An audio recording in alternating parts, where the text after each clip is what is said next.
Hi, I'm Nigel Atherton from What Digital Camera, and I'm going to be taking you through the Nikon D60.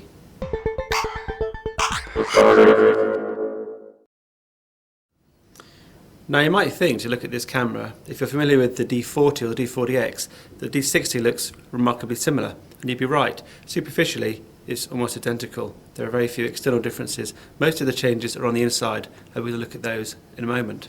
The main thing you'll notice on the outside of the camera is the lens, which seems just that little bit chunkier than before, and that's because Nikon are now bundling this camera with an 18 to 55mm lens which has built-in vibration reduction. One of the weak points of the Nikon system is that its competitors often have built-in image stabilization on the sensor. With Nikon, of course, you use stabilization in the lenses, which means that there's an additional purchase. So by bundling a kit lens which has vibration reduction built into it, it means that that's one thing that they can cross off the list that its competitors have that they don't. And it only adds £30 to the price of the lens. You can actually buy the non-VR lens for £30 less, but really for £30 you'd be fool not to buy the VR version. So what have they added to the inside of this camera to differentiate it from the D40X? Well, there have been a few changes. The first of these is the addition of the X-Speed processor. This is the highly acclaimed processor used in the D3 and D300 cameras, and it's now made its way into this camera too. And this is an improved processor over its predecessor. It's better performance, and you're going to get better tonality and colour than the previous processor had. The sensor is the same as the D40X, is 10.2 megapixel CCD, but of course the processor will make a difference. And also the processor does allow the inclusion of some new features. The active D-lighting. There was standard D-lighting before. This is now an active D-lighting. D-lighting is kind of a shadow highlight control which enables you to preserve shadow and highlight detail in difficult lighting conditions at the press of the D-lighting button. There's now a button for this, by the way, on the top of the camera, so you can do that without having to go into the menu. And you can do that either before you take the picture or you can do it afterwards in post-processing. Speaking of post-processing, the D60 also has, for the first time on a Nikon entry-level DSLR, the ability to process your RAW files in camera, make adjustments to them, use the D-lighting if you want to, and then save that as a JPEG without affecting your original RAW image. Now, another of the features that many of Nikon's competitors had in their entry-level digital SLRs, which Nikon didn't, was some kind of sensor cleaning system. But not any longer, because the D60 has that solution as well. You can see that when you turn the camera on, and I'll do so now, you'll be able to see it. You'll see that you get a little message, sensor cleaning in progress. When you turn it off, it happens again. But that's not all the Nikon has. I mean, that's the standard system where the actual sensor itself vibrates to shake off any dust.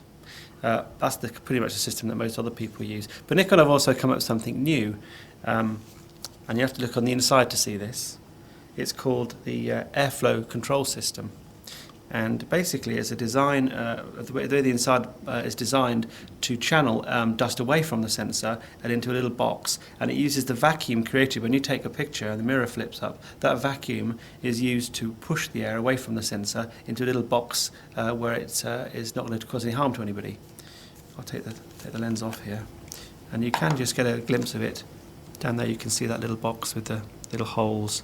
That's part of the system. Now also, like the D40 and D40X, but unlike the other Nikon digital SLRs, the D60 doesn't have a top plate LCD for data display. Instead it uses the big LCD on the back, the colour LCD. I'll press it, switch it on, here you go, you can see it. And one of the nice things about this display is that as you turn the camera for the vertical position, it too turns, and whichever direction you put it in, it turns too. You can also customise this to your own needs. If I press the menu button, go into the info display format, you'll see that here we are in the program shutter and aperture priority modes.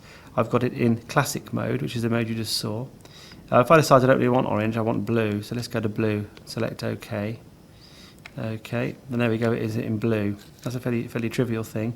A slightly more dramatic change is when you select the graphic mode. And in graphic mode, let's stick with orange. This gives you quite a different interface, which is very good if you're learning photography and don't quite understand what apertures do and things. It gives you a graphical view of the aperture and enables you to see, as you turn the aperture display, enables you to see the aperture closing and opening to remind you what's happening as you turn the dial. When you go to shutter speeds, It also has a different display there showing what's happening with the shutter speeds. You can also, in the menu, you can also set your own wallpaper if you'd rather do that. You can also put your own picture on there, which I won't do right now, but you can obviously, when you have a picture you're particularly proud of, you can put that on the background as well. Now, to make adjustments to some of these settings, obviously apart from shutter speed and aperture, to make the adjustments to these settings which come down the right hand side of the screen, you press this button here. Here, as you can see, here we're adjusting the compression, the image size, white balance, ISO, and to select one of these you just press OK, and then you get a little picture illustrating the sorts of subjects where you might use that ISO. And here we have a little nice pleasant boat scene, but you can see action. They've got a picture of a jet ski for 400, ISO 800 they've got a night shot, and they've got like an interior indoor concert shot for 1600. These just give people a visual clue as to why you might use these ISO settings, which is quite useful, I think, for the beginner particularly. The release mode, single or continuous, depending on what mode you're in. Some of these may be greyed out so you can't use them all. Metering pattern, active D-lighting on or off. You've got flash exposure compensation and basic exposure compensation, all by using the control pad, the four-way control pad. And then again in the middle there you've got the display of shutter speed and aperture. Now, the Nikon D60 does not have a built-in AF motor. It uses motors in AFS lenses. This means that really it's only compatible with Nikon's AFS lenses. These are the ones that have the built-in motor. You can, of course, use other Nikon lenses with this camera, but you'd have to focus them manually. This is something to bear in mind if you're switching from, say, 35mm, where you may have a collection of Nikon lenses already. Now, focusing itself is performed by 3 focusing points in the camera, which is pretty low specification these days. Most of the competitors have 9 or 11 focusing points, which means that there's a greater chance of the camera actually picking out the subject and getting it in focus. The focusing also is not the fastest in the world on the D60, and it's probably one of the weaker areas of this camera. In other respects, the D60 performs very well. The exposures are very good, well exposed. Obviously, if you're in very bright contrasty light, you've got the benefit of the active D-lighting, which helps to maintain shadow and highlight detail. Colour is very good as well, punchy and accurate. Neutral whites, the white balance seems to do a very good job.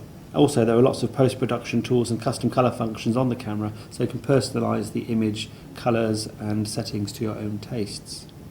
Noise is very well controlled too. The X-Speed processor really does prove its worth in this camera. Even up to ISO 800, its noise is pretty well controlled, and even at ISO 3200 there is some noise, but it's not as bad as it would have been in something like the D40 or D40X. You can shoot both RAW and JPEG simultaneously, but disappointingly you can only shoot basic JPEG if you're shooting RAW, the lowest quality JPEG, not high quality JPEG, which would have been useful. On the back of the camera you can see that it has a 2.5-inch LCD, which is getting a bit small these days really. Most of Nikon's competitors are looking at 2.7 or even 3-inch LCD screens. You'll notice above it there's also a proximity sensor there, which like Sony uses, which detects your eye. When you put the camera up to your eye, it knows that you're looking through the viewfinder, and it turns off the LCD. Incidentally, there's no live view on this camera, so the LCD is purely for reviewing pictures afterwards and changing the menus and settings. As you can see, the camera uses the SD card format, like most entry-level DSLRs these days, and like Nikon's D40 and D40X. So what do we think of the Nikon D60 overall? Well, it's a bit of a mixed bag. It has most of the features that you'll need: a 10 megapixel sensor, which is enough, the X-Speed processor from the D300 and D3, which is a very good processor. It has vibration reduction. If you choose the lens, it has the vibration reduction built into it, and for 30 quid you'd be a fool not to. It now has dust reduction, 2 kinds of dust reduction in here, for the first time in the Nikon entry-level digital SLR.